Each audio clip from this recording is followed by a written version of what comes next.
नमस्कार दोस्तों, मैं रजनीश कुमार आप सभी का बहुत बहुत स्वागत करता हूं आपके अपने YouTube channel Rajneesh Ramesh official के आज के खास वीडियो में। भाइयों, आज के खास वीडियो में जो हम बात करने वाले हैं वो यूपी में होने वाली 9 सीटों पर जो उप विधानसभा चुनाव जो हो रहा है उस पर आज बात करेंगे। क्योंकि होने वाले तो 10 सीटों पर थे, लेकिन मिल्कीपुर पर चुनाव नहीं हो रहा है। इसके चलते उत्तर प्रदेश में 9 विधानसभा सीटों पर उपचुनाव होगा। उन्हीं 9 में से आज हम करहल विधानसभा सीट पर बात करने वाले हैं, जो कि 2022 में समाजवादी पार्टी के मुखिया श्री अखिलेश यादव जी ने जीती थी। लेकिन 2024 लोकसभा चुनाव में कन्नौज से सांसद चुने जाने के बाद उन्होंने विधानसभा क्षेत्र करहल से इस्तीफा दिया और वहां उपचुनाव होना है। 13 नवंबर को वहां वोटिंग होगी और 23 को नतीजे हमारे सामने होंगे। तो उसी सीट पर जो चल रहा है उसके बारे में थोड़ी जानकारी जुटाई है और मैं आपके सामने रखना चाहता हूँ। तो विधानसभा क्षेत्र करहल 2024 उपचुनाव समाजवादी पार्टी ने जो कैंडिडेट दिए हैं वहां से वो समाजवादी पार्टी जो सैपई परिवार है उनके तेज प्रताप यादव, जो पूर्व में मैनपुरी से सांसद भी रह चुके हैं। 2014 में वो मैनपुरी से संसद का चुनाव भी जीते थे। अनुजय यादव जो कि बीजेपी ने प्रत्याशी बनाया है, वो समाजवादी पार्टी सैपई परिवार के बहनों ही है, यानी कि धर्मेंद्र यादव की बहन अनुजय यादव जी की ब्याही हुई है। इनके धर्मेंद्र यादव के अनुज जो है वो जीता है। बात करें अगले कैंडिडेट की, तो बीएसपी ने यहाँ से अवनीश शाकी को अपना उम्मीदवार बनाया है। ये तीन पार्टियां, समाजवादी पार्टी, बीजेपी और बीएसपी, तीनों ही उपचुनाव के लिए बड़ी तैयारी के साथ चुनाव मैदान में है। समाजवादी पार्टी ने इस विधानसभा क्षेत्र की अगर बात की जाए तो 1993 से समाजवादी पार्टी के गठन से ही इस सीट पर अपना कब्जा जमा लिया था। 2002 में एक बार भारतीय जनता पार्टी के लिए खुशखबरी आई, जब यहाँ पर भारतीय जनता पार्टी के प्रत्याशी कमल खिलाने में सफल रहे और 2002 के बाद अब लगातार 4 बार इस सीट पर समाजवादी पार्टी जीत दर्ज करती आई है।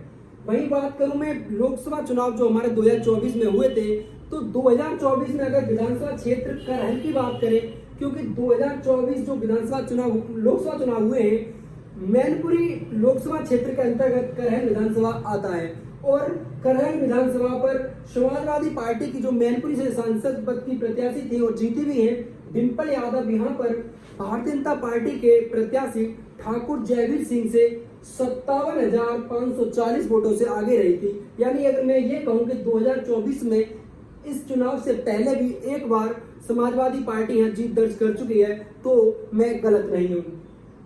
उसके बाद बात करूं मैं यहाँ के जाति समीकरण की, तो हम पाते हैं कि करहल जो विधानसभा क्षेत्र है वो पूरी तरह से यादव बाहुल क्षेत्र है। लगभग यहाँ पर 1.25 लाख से अधिक, यानी 1,30,000 जो मतदाता हैं वो यादव समुदाय से आते हैं। दूसरा जो नंबर है बड़ा वो है एससी समुदाय का, लगभग 60,000 मतदाता एससी समुदाय के विधानसभा क्षेत्र करहल पर आते हैं। तीसरा नंबर है साके समुदाय का जो 50,000 है। वही बात करूं ठाकुर मतदाताओं की तो 30,000, बघेल मतदाता 30,000, लोधी 20, ब्राह्मण प्लस वैश्य 20 और मुस्लिम मतदाताओं की संख्या लगभग 25,000 यहाँ पर आती है। समाजवादी पार्टी ने यहाँ से यादव समाज का अपना कैंडिडेट दिया, तो बीजेपी पार्टी ने, क्योंकि 1993 से यहाँ पर एक बार समाजवादी पार्टी को बीजेपी मात दे पाई है और लगातार दूसरा कार्यकाल चल रहा है उत्तर प्रदेश में समाजवादी पार्टी का, दूसरा कार्यकाल चल रहा है योगी आदित्यनाथ का, यानी भारतीय जनता पार्टी का। लगभग 8 साल से उनकी सरकार यहाँ काबिज है उत्तर प्रदेश में और तीसरा कार्यकाल है मोदी का। तो यहाँ अपना दबदबा कायम करने के लिए, अपने आप को इस सीट पर अपना अस्तित्व दिखाने के लिए इस बार समाजवादी पार्टी का जो वोट बैंक है यादव समुदाय, उसमें बीजेपी पार्टी ने सेंधमारी करने के लिए यादव समाज से अनुजय यादव को टिकट दिया है। साथ ही एक और कार्ड है इसके भीतर, वो ये है कि अनुजय यादव आजमगढ़ से सांसद धर्मेंद्र यादव के बहनोई हैं और एक तीर से 2 निशाने कहीं ना कहीं साधने का काम किया है भारतीय जनता पार्टी ने यहाँ पर। वही बात करूं मैं बीएसपी पार्टी की, तो बीएसपी ने यहाँ पर एससी प्लस साके समुदाय का कॉम्बिनेशन बनाने की कोशिश की है, क्योंकि लगभग 60,000 मतदाता यहाँ पर एससी समुदाय से आते हैं और वहीं लगभग 50,000 मतदाता साके समुदाय के यहाँ पर है। तो बीएसपी पार्टी ने अवनीश शाकी को यहाँ पर टिकट देकर एससी प्लस साकी का कॉम्बिनेशन बनाने की कोशिश की है। और जैसा कि हम जानते हैं कि भारतीय जनता पार्टी का जो कोर वोट बैंक है वो जनरल कास्ट का है, उसके साथ अति पिछड़ा जो कई समाज उनके साथ जुड़ी हुई हैं, तो उसका उन्होंने कार्ड खेलने की कोशिश की है।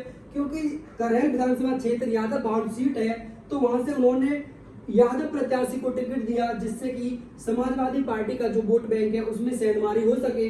उन्होंने साथ ही साथ ठाकुर, लोधी, इन दो समुदायों के वहां पर, क्योंकि लोकसभा चुनाव में इन्होंने यहाँ पर ठाकुर मतदाता को टिकट दिया था, ठाकुर जयवीर सिंह को, तो उन्होंने यादव समाज को थोड़ा सा जो उनका वोट बैंक है समाजवादी पार्टी का उसमें सेंधमारनी करने की कोशिश की है। लेकिन करहल विधानसभा क्षेत्र का जो पुराना इतिहास है वो चीख चीख कर ये कहता है कि यह सीट समाजवादी पार्टी की है। और जहां तक मेरा मानना है कि इन सब कोशिशों के बाद भी यहाँ पर समाजवादी पार्टी की ही साइकिल दौड़ेगी, इसके ये हमारा एक मानना है। लेकिन इसके अतिरिक्त 13 तारीख को यहाँ पर वोटिंग होनी है, 13 नवंबर को वोटिंग होगी और नतीजे 23 नवंबर को हमारे सामने होंगे। स्पष्ट तभी होगा कि यहाँ पर जीत किसकी हुई। लेकिन ये जो सीट है उस पर पलड़ा पूरी तरह से समाजवादी पार्टी का हावी है।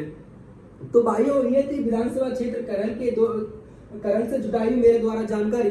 अगर आपको जानकारी पसंद आए तो वीडियो को लाइक करना, अपना जो भी सवाल या सुझाव है मुझ तक भेजने के लिए कमेंट बॉक्स में टाइप करें। मैं आपके सवाल और सुझाव दोनों का उत्तर देने के लिए अपने आप को वाह समझता हूं।